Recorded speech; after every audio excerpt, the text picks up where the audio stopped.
പ്രക്ഷോഭങ്ങളുമായി ബന്ധപ്പെട്ട കുറച്ച് മോക്ക് ടെക്സ്റ്റുകൾ ചെയ്യാം. ഞാൻ ക്വസ്റ്റ്യൻസ് വായിക്കാം, ഓപ്ഷൻസ് വായിക്കാം, നിങ്ങൾ ആൻസേഴ്സ് കിട്ടുന്നുണ്ടോ നോക്കാം, അല്ലെങ്കിൽ ഞാൻ ഉത്തരം പറയുമ്പോൾ നോക്കുക. അപ്പോൾ ആദ്യകാല പ്രക്ഷോഭങ്ങളിൽ പ്രധാനപ്പെട്ടതാണ് അഹമ്മദാബാദ്, ചമ്പാരൻ, അഹമ്മദാബാദ്, ഗേദ സത്യാഗ്രഹം. അപ്പോൾ അതുമായി ബന്ധപ്പെട്ട ക്വസ്റ്റ്യൻസ് ആണ് നോക്കുന്നത്. ഒന്നാമത്തെ ചോദ്യം നോക്കാം. ഗാന്ധിജി ദക്ഷിണാഫ്രിക്കയിൽ നിന്ന് ഇന്ത്യയിൽ തിരിച്ചെത്തിയത് എന്ന്? 1916 ജനുവരി 9, 17 ജനുവരി 9, 15 ജനുവരി 9, 15 ഏപ്രിൽ 9. അപ്പം ഗാന്ധിജി ദക്ഷിണാഫ്രിക്കയിൽ നിന്നും ഇന്ത്യയിൽ തിരിച്ചെത്തിയ ദിവസം പ്രവാസി ഭാരതീയ ദിനമായിട്ട് നമ്മൾ ആചരിക്കുന്നുണ്ട്. ജനുവരി 9, 1915. ഹിന്ദു കൂടി നോക്കാം.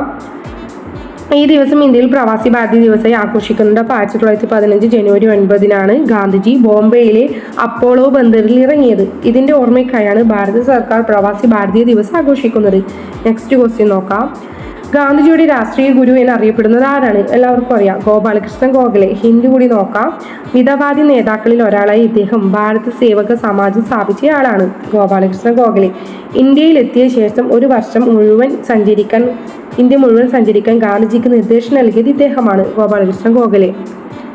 ഗാന്ധിജി ഇന്ത്യയിൽ നടത്തിയ ആദ്യ സത്യാഗ്രഹം ഏതാണ്? ഗാന്ധിജി 1917 ഇന്ത്യയിലേക്ക് എത്തിയിട്ട് ചമ്പാരനിലെ നീലം കർഷകർക്ക് വേണ്ടിയിട്ടാണ് ആദ്യത്തെ സത്യാഗ്രഹം നടത്തിയിട്ടുണ്ടായിരുന്നത്. ഹിന്ദി കൂടി നോക്കാം. ബീഹാറിലെ നീലം കർഷകരുടെ പ്രശ്നങ്ങളുമായി ബന്ധപ്പെട്ട സമരമാണിത്. അപ്പോൾ ഉത്തരം വരുന്നത് ഓപ്ഷൻ സി, ചമ്പാരൻ സത്യാഗ്രഹം. 1917 ബീഹാറിലെ ചമ്പാരനിൽ നീലം കർഷകർക്ക് വേണ്ടി നടത്തിയതാണ് ഗാന്ധിജിയുടെ ഇന്ത്യയിലെ ആദ്യത്തെ സത്യാഗ്രഹം. Question number 4. ചമ്പാരനിലെ കർഷകരെ ചൂഷണം ചെയ്യാൻ ഉപയോഗിച്ചിരുന്ന സമ്പ്രദായം ഏത് പേരിൽ അറിയപ്പെടുന്നത്? റാങ്ക് മേക്കിംഗ് ക്വസ്റ്റ്യൻസ് ഒക്കെ ആയിട്ട് PSCക്ക് ചോദിക്കുന്ന ക്വസ്റ്റ്യൻസ് ആണ്. ജന്മീന്ദാരി സമ്പ്രദായം, തിൻകതീയ സമ്പ്രദായം, മഹിൾവാരി സമ്പ്രദായം, റൈട്ടുവാരി സമ്പ്രദായം. ഹിന്ദി കൂടി നോക്കാം. ഇവിടെ ഓപ്ഷൻ വരുന്നത് ബി ആണ്. 3/2 ഭാഗത്ത് നീലം കൃഷി ചെയ്യണം എന്ന നിയമമാണ്. അതായത് 20-ൽ 3 ഭാഗം മാർക്ക് കൊടുക്കണം, ജന്മി മാർക്ക് കൊടുക്കണം എന്നുള്ളൊരു സമ്പ്രദായമാണ്. അതായത് ആ ഒരു സമയത്ത് 3 ഭാഗം നീലം കൃഷി ചെയ്യണമെന്ന നിയമമാണിത്, തിങ്കതീയ നിയമം. അതായത് കൃഷിഭൂമിയുടെ 20-ൽ 3 ഭാഗത്ത് നീലം കൃഷി ചെയ്യണമെന്ന നിർബന്ധിത വ്യവസ്ഥയാണ് ഉണ്ടായിരുന്നത്. അതായത് ജമീന്ദാർ മീൻസ് ബ്രിട്ടീഷുകാർക്ക് വേണ്ടിയിട്ട് നീലം കൃഷി ചെയ്യണമെന്നായിരുന്നു ആ ഒരു സമയത്ത് ഉണ്ടായിരുന്ന വ്യവസ്ഥിതി, കൃഷിഭൂമിയുടെ 20-ൽ 3 ഭാഗവും. അപ്പോൾ ഇതിനെതിരെയാണ് സമരം ഉണ്ടായിരുന്നത്. അടുത്ത ക്വസ്റ്റ്യൻ നോക്കാം. ഗാന്ധിജി ചമ്പാരനിലേക്ക് ക്ഷണിച്ചത് ആര്? രാജകുമാർ ശുക്ലയുടെ നിർദ്ദേശപ്രകാരമാണ് ഗാന്ധി ചമ്പാരനിലേക്ക് എത്തുന്നത്. ഹിന്ദി നോക്കാം. ലക്നൗ കോൺഗ്രസ് സമ്മേളനത്തിൽ വെച്ചാണ് ഇദ്ദേഹം ഗാന്ധിജിയെ കണ്ടത്, രാജ്കുമാർ ശുക്ല. ചമ്പാരനിലെ നീലം കർഷകരുടെ ദുരിതം ഗാന്ധിജി അറിയിക്കാനായി ലക്നൗ സമ്മേളനത്തിലെത്തിയ കർഷക നേതാവാണ് ഇദ്ദേഹം, രാജ്കുമാർ ശുക്ല. ഗാന്ധിജിയെ മഹാത്മാ എന്ന പദവി നൽകിയത്, അതായത് ഗാന്ധിജിക്ക് മഹാത്മാ എന്ന പദവി നൽകിയത് പണ്ട് മുതൽ നമ്മൾ കേൾക്കുന്ന ക്വസ്റ്റ്യനാണ്. രവീന്ദ്രനാഥ് ടാഗോറാണ് ഗാന്ധിജിക്ക് മഹാത്മാ എന്ന പദവി നൽകിയത്. ശാന്തിനികേതൻ സ്ഥാപിച്ച ലോകപ്രശസ്തമായ കവിയാണ് ഇദ്ദേഹം. ഗീതാഞ്ജലിക്കും നോബൽ പ്രൈസൊക്കെ ലഭിച്ചിട്ടുണ്ട് 1931 രവീന്ദ്രനാഥ് ടാഗോർ. ചമ്പാരനിലെ സത്യാഗ്രഹത്തിലെ വിജയത്തിന് ശേഷമാണ് ടാഗോർ ഗാന്ധിജിയെ മഹാത്മാ എന്ന് വിളിച്ചത്. അപ്പം ഗാന്ധിജി നടത്തിയ ചമ്പാരൻ സത്യാഗ്രഹത്തിന് വിജയത്തിന് ശേഷം രവീന്ദ്രനാഥ് ടാഗോർ ഗാന്ധിജിയെ മഹാത്മാ എന്ന് വിശേഷിപ്പിച്ചിട്ടുണ്ട്. Question number 7. ഗാന്ധിജി ഇന്ത്യയിൽ നടത്തിയ ആദ്യ നിരാഹാര സമരം ഏതാണ്?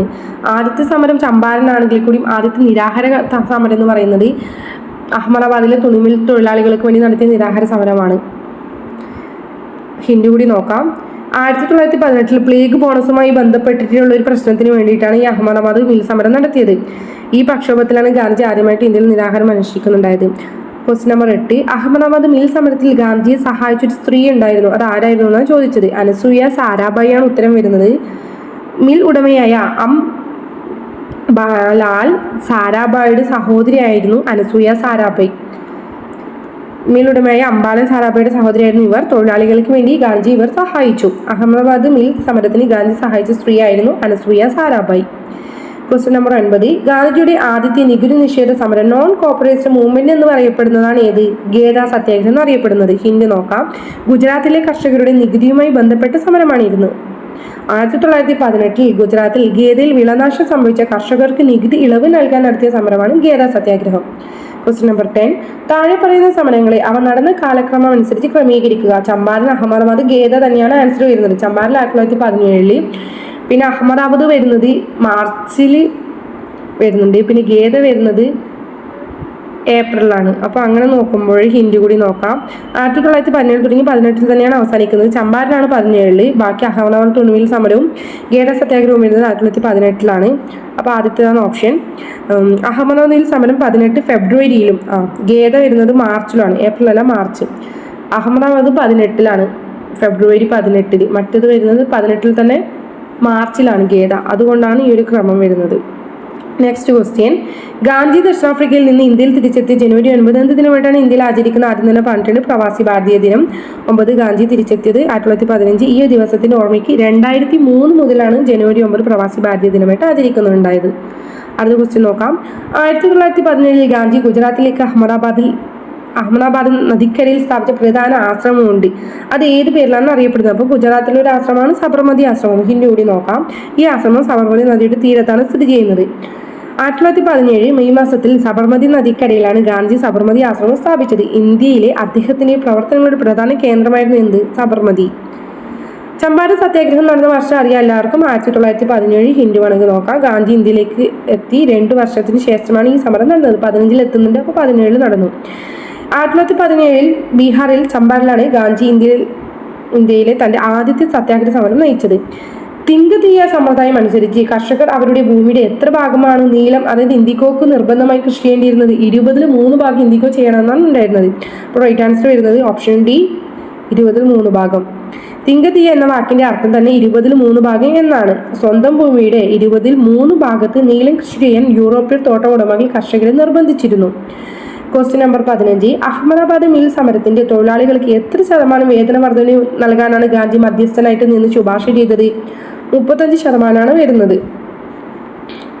തൊഴിലാളികൾക്ക് 50% വർധനവും മുതലാളിമാർക്ക് 20% വർധനവും ആവശ്യപ്പെട്ടപ്പോൾ ഗാന്ധിജി ഇടപെട്ട് 35% വേതന വർധനവും അംഗീകരിപ്പിച്ചു. 1918 ഗീത സത്യാഗ്രഹത്തിൽ ഗാന്ധിജിയുടെ പ്രധാന അനുയായിയായി മാറുകയും പിൽക്കാലത്ത് ഇന്ത്യയുടെ ഇരുമ്പ് മനുഷ്യൻ എന്നറിയപ്പെടുകയും ചെയ്ത നേതാവായിരുന്നു. അതായത് ഗീത സത്യാഗ്രഹത്തിലാണ് ഗാന്ധിയുടെ പ്രധാന അനുയായിയായിട്ട് മാറുന്നത്. അപ്പോൾ ഇന്ത്യയുടെ ഉരുക്കു മനുഷ്യൻ എന്നറിയപ്പെടുന്നവൻ എല്ലാവർക്കും അറിയാം സർദാർ വല്ലഭായ് പട്ടേലാണെന്ന്. സ്വതന്ത്ര ഇന്ത്യയുടെ ആദ്യത്തെ ആഭ്യന്തരമന്ത്രി കൂടിയായിരുന്നു ആര്? സർദാർ വല്ലഭായ് പട്ടേൽ. ഗേഡ സത്യാഗ്രഹത്തിലൂടെയാണ് സർദാർ വല്ലഭായ് പട്ടേൽ ഗാന്ധിജിയുടെ പ്രധാന അനുയായിയായി ഇന്ത്യൻ ദേശീയ പ്രസ്ഥാനത്തിലേക്ക് സജീവമായി കടന്നു വരുന്നത്. ക്വസ്റ്റ്യൻ നമ്പർ 17, ചമ്പാരൻ സത്യാഗ്രഹ കാലത്ത് ഗാന്ധിയെ സഹായിച്ച പ്രമുഖ ബീഹാർ നേതാവും പിൽക്കാലത്ത് സ്വതന്ത്ര ഇന്ത്യയുടെ ആദ്യത്തെ രാഷ്ട്രപതിയുമായ വ്യക്തി ആരായിരുന്നു? രാഷ്ട്രപതി പറയുമ്പോൾ തന്നെ അറിയാം, ഡോക്ടർ രാജേന്ദ്ര പ്രസാദ്. ബീഹാർ ഗാന്ധി എന്നും അറിയപ്പെടുന്ന വ്യക്തിയാണ് ആര്? ഡോക്ടർ രാജേന്ദ്ര പ്രസാദ്. ചമ്പാരൻ സത്യാഗ്രഹത്തിൽ ഗാന്ധിജിക്കൊപ്പം സജീവമായി പ്രവർത്തിച്ച പ്രമുഖ ബീഹാർ നേതാവായിരുന്നു doctor Rajendra Prasad. Question number 18, 1916 Rajkumar Shukla ഗാന്ധിയെ കണ്ട് ചമ്പാരനിലെ പ്രശ്നങ്ങൾ അവതരിപ്പിച്ചത് ഏത് കോൺഗ്രസ് സമ്മേളനത്തിൽ വെച്ചാണ്? നമ്മൾ നേരത്തെ പറഞ്ഞിട്ടുണ്ടായിരുന്നു. ഹിന്ദി കൂടി നോക്കാം. കോൺഗ്രസ് ലീഗും മുസ്ലിം ലീഗും തമ്മിൽ ചരിത്രപ്രസിദ്ധമായ കരാർ ഒപ്പിട്ട സമ്മേളനമാണ് ഇത്. ലക്നൗ ആണോ, കൊൽക്കത്തയാണോ, സൂറത്താണോ, ലാഹോർ സമ്മേളനമാണോ?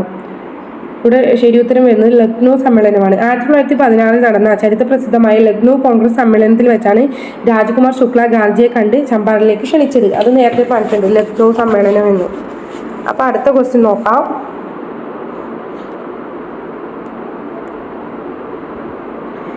ലാഹോർ സമ്മേളനത്തിൽ പൂർണ്ണ സ്വരാജ്യ പ്രമേയം പാസാക്കിയതാണ്.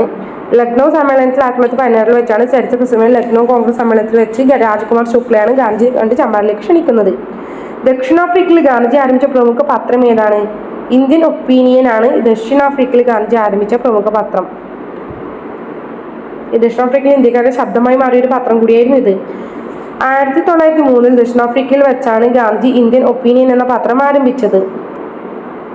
ഏത് സംഭവത്തെ തുടർന്നാണ് ഗാന്ധി ബ്രിട്ടീഷുകാർ നൽകിയ കൈസർ ഇ ഹിന്ദ് ബഹുമതി തിരികെ നൽകിയത്? ജാലിയൻവാലാബാഗ് കൂട്ടക്കൊലയെ പ്രതിഷേധിച്ചിട്ട്. 1919 അമൃത്സറിലുണ്ടായ ദാരുണ സംഭവമായാണ് ഇത് ബന്ധപ്പെട്ടിരിക്കുന്നത്. അപ്പം ജാലിയൻവാലാബാഗ് കൂട്ടക്കൊല.